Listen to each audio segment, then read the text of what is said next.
Pemerintah Kota Banjarmasin mengikuti kegiatan sosialisasi vaksin tahap kedua untuk lansia wan pelayanan publik melalui video conference di ruang Banjarmasin Comment Center Balai Kota Banjarmasin. Kegiatan ini menindaklanjuti surat Kementerian Kesehatan untuk pelaksanaan vaksinasi COVID-19 tahap kedua.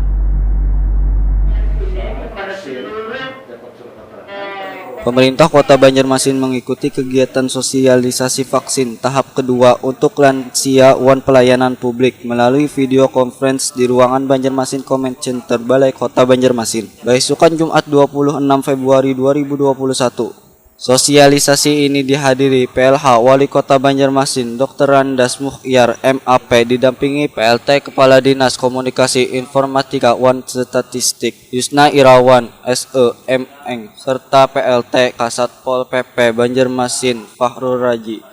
PLH Wali Kota Banjarmasin Dr. Randas Muhyar MAP menyatakan kegiatan ini menindaklanjuti surat Kementerian Kesehatan tentang pendataan target besaran pelayanan publik untuk pelaksanaan vaksinasi COVID-19 tahap kedua.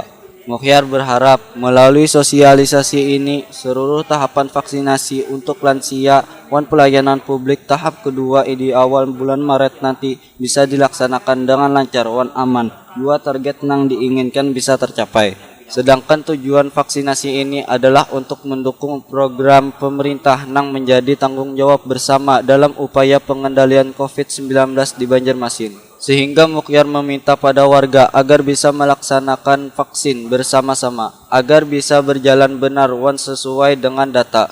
Vaksinasi tahap kedua sebanyak 21.000 lebih ini sasaran utamanya atau diprioritaskan terlebih dahulu, ujar Muhyar, adalah lanjut usia atau lansia. Untuk mengikuti sosialisasi vaksinasi bagi lansia dan pelayanan publik. Ini sesuai untuk menindaklanjuti surat dari Sekretaris Jenderal Kementerian Kesehatan nomor SR0206-C11324-2021 tentang pendataan target besaran pelayanan publik untuk pelaksanaan vaksinasi COVID-19 tahap kedua.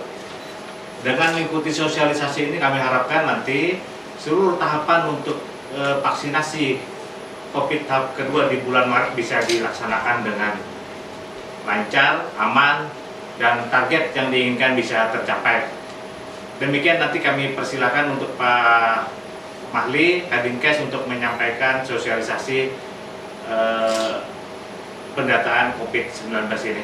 Terima kasih, silakan Pak Mahli nanti bisa dengan mengucapkan bismillah. Vaksinasi tahap kedua akan dilaksanakan serentak seluruh Indonesia yang diharapkan pada bulan April tahun 2022 mendatang. Virus corona ini sudah bisa dikendalikan.